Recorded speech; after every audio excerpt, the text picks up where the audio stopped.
Audio Jungle.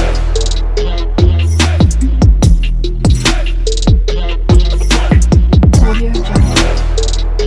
Hello బాడీ రూటీ family, welcome back to Smiley Chinnu. ఎలా ఉన్నారు అందరూ? బాగున్నారా? నేనైతే చాలా బాగున్నాను. ఇవాళ అయితే మీకు ఒక హెల్దీ దోశ అయితే చూపిస్తున్నాను. నేను మ్యాక్సిమం ఎప్పుడు పెసరట్లు వేసుకుంటూ ఉంటాం మనం అందరింట్లో. మినపప్పు బియ్యం చాలా కామన్ దోశ. సో ఇవాళ అయితే నేను రాగి దోశ చూపిస్తున్నాను. కొంచెం మంది రాగి పిండిలో అన్ని పిండిలు కలుపుకొని దోశ అయితే వేసుకుంటారు, లేదంటే రాగులు ఇంకా ఏవేవో జొన్నలు మిలెట్స్ దోశ అని చెప్పి అన్నీ కలిపి అవి ఆడించుకొని పిండి పట్టించుకొని వాటితో దోశ వేసుకుంటారు హెల్దీ అని. సో నేనైతే ఇవాళ ఏడ్ చేస్తున్నానంటే మా పిల్లల కోసం అని చెప్పి మినపప్పు 1 కప్పు, పెసలు 1 కప్పు, రాగులు 1 కప్పు. చాలా టేస్టీగా ఉంటుంది, చాలా ప్రోటీన్ ఉంటుంది, full protein and iron content. పప్పుల్లో ప్రోటీన్ కామన్ కదా మనకి, పెసరపప్పు మినపప్పులో ప్రోటీన్ రిచ్ ఉంటుంది, హెవీ కూడా. ఇది మ్యాక్సిమం వందలు తినే అవసరం లేదు. ఒక్క దోశ తిన్నా సూపర్గా ఉంటుంది, చాలా బాగుంటుంది, ఎనర్జీగా కూడా ఉంటుంది, ప్రోటీన్ ఎక్కువ ఉంటుంది కాబట్టి హెల్త్కి చాలా మంచిది. మ్యాక్సిమం ఇది డైలీ తీసుకోవసరం లేదు, వీక్లీ 3 times తిన్నా చాలు. ఐరన్ కంటెంట్ ఫుల్గా ఉంటుంది, రాగుల్లో మ్యాక్సిమం ఐరన్ కంటెంట్ ఉంటుంది. అందుకే రాగి జావ తాగండి అని పెద్దవాళ్ళు మనకు చెప్తూ ఉంటారు. చాలా మంచివి రాగులైతే. నేనైతే నైటే ఓవర్ నైట్ నానబెట్టాను. 1 కప్పు రాగులు, 1 కప్పు పెసలు, 1 కప్పు మినువులు, మినపప్పు. పొట్టు మినపప్పు అయితే వేయలేదు, ఎందుకంటే నేను 3 కలిపి నానేస్తాను కదా. 3 కలిపి నానవేసేటప్పుడు పొట్టు మినపప్పు నానేస్తే బాగుండదు, అన్నీ కలిపేసి ఉంటాయి కాబట్టి పొట్టు తీయడం కష్టమవుతుంది. అదే నేను మామూలుగా గుళ్ళపప్పు అయితే తెల్లపప్పు అయితే తీసుకున్నాను. అలా 3 గ్లాసులు తీసుకుంటే సరిపోతుంది. అదైతే 3 times కానీ 4 times కానీ ఖచ్చితంగా వాష్ చేయాలి, ఎందుకంటే రాగుల్లో చిన్న చిన్న రాళ్ళు ఉంటాయి. పెసలు నేను ఈ పెసలు మినువులు రాగులు అయితే హోల్సేల్ షాప్లో తీసుకుంటున్నాను. ఇన్నాళ్ళ డీమార్ట్లోని రిలయన్స్లోని అలా తీసుకునే వాళ్ళం, కానీ ఇప్పుడు ఎందుకు అక్కడ నచ్చట్లేదు. చక్కగా మాకైతే గంట స్తంభం మార్కెట్లో చాలా బాగుంటాయి పప్పులు ఉప్పులు. అక్కడికైతే మార్కెట్లోకి అయితే వెళ్ళిపోయి నీట్గా ఉంటాయి, చాలా మంచిగా కూడా ఇస్తారు. రాగులు మినుములు పెసలు కందులు కందిపప్పు అన్నీ మనకి ఎలా కావాలంటే అలా కేజీల కన్నా ఎన్ని కేజీలైనా సరే హోల్సేల్ రేట్కి మనకైతే ఇస్తారు. నాకైతే చాలా మంచిది అనిపించింది ఇలా తీసుకోవడం, ఎందుకంటే బాగుంటున్నాయి కూడా. ప్యాకెట్ కాకుండా మన రైతుల దగ్గర నుంచి ఎలా అయితే కొనుక్కుంటామో సేమ్ అలాగే ఉంటాయి కాబట్టి. ఇవైతే పాలిష్ అవి కాదు కాబట్టి ఖచ్చితంగా సరే 3-4 times అయితే వాష్ చేసుకోవాలి. ఇందులో చాలా చిన్న చిన్న రాళ్ళు ఉంటాయి, చెత్త చెదారం ఉంటుంది, చిన్న చిన్న ఇటుక బెడ్డల టైప్ ఉంటాయి. ఎందుకంటే మీకు ఇవి పాలిష్ చేసినవి కాదు, చెరిగినవి కాదు, ఏమీ కాదు. మనం उसకొచ్చి ఊర్లో మనమైతే ఎలా చెరుక్కుంటాం, అన్నీ ఎలా చేసుకుంటాం, నీట్గా ఖరాబ్ అంతా తీసుకొని అలా అయితే చేసుకోవాలి. ఖచ్చితంగా చెప్తున్నాను నేను. అలా నీట్గా వాష్ చేసుకొని నైట్ అంతా overnight, maximum overnight నానేసుకుంటే మంచిది.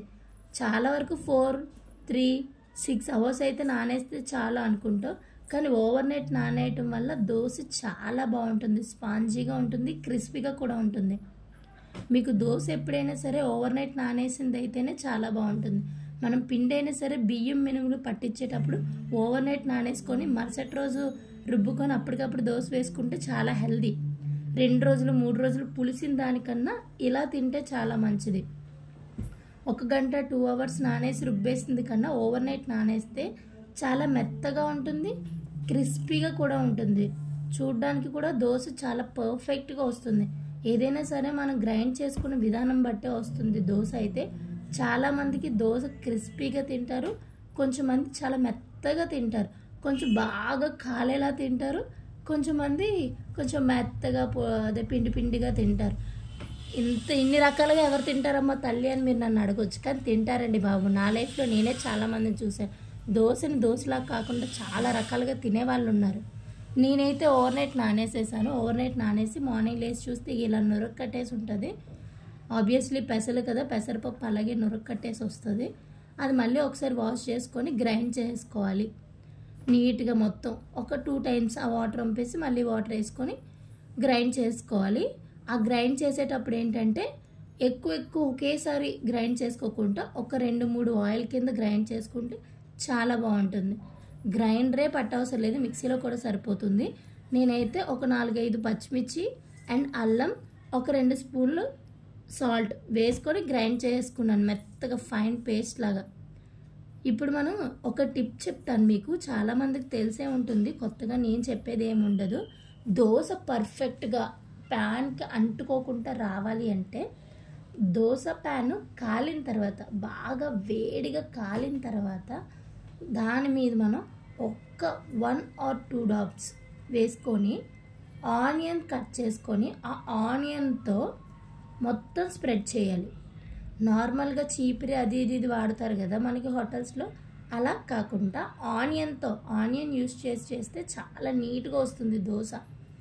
నేనైతే పెద్ద దోశ వేయను, చక్కగా నీట్గా మీడియం సైజులో దోశ అయితే వేసుకొని దాని మీద ఆనియన్స్, జీలకర్ర, పచ్చిమిర్చి వేసుకుంటే చాలా బాగుంటుంది. నేనైతే పిల్లల కోసం కదా వేస్తున్నాను, మా పిల్లలు అయితే తినరు కాబట్టి నెయ్యి వేసి చేస్తున్నాను. ఆయిల్ ఎప్పుడు వాడేది, ఇలాంటప్పుడు ఆయిల్ కాకుండా నెయ్యితో వేస్తే ఇలాంటి దోశలు చాలా బాగుంటాయి. మంచి టేస్ట్ ఉంటుంది, తినడానికి చాలా స్మూత్గా ఉంటుంది అండ్ క్రిస్పీగా కూడా ఉంటుంది. పిల్లలైతే చాలా ఇష్టంగా తింటారు. మా ఇంట్లో ఈ దోశకైతే ఫ్యాన్స్ చాలా ఎక్కువ, మ్యాక్సిమం వేస్తూ ఉంటే అయిపోతూ ఉంటాయి, అంత బాగుంటాయి దోశలో. నేనైతే దీనికి కాంబినేషన్ కొబ్బరి చట్నీ అయితే చేశాను. ఇదే దోశ మీద చిన్న చిన్న అల్లం ముక్కలు, చిన్న చిన్న ఉల్లిపాయ ముక్కలు, చిన్న చిన్న పచ్చిమిర్చి ముక్కలు, జీలకర్ర కూడా వేసుకోవచ్చు. Thank you so much.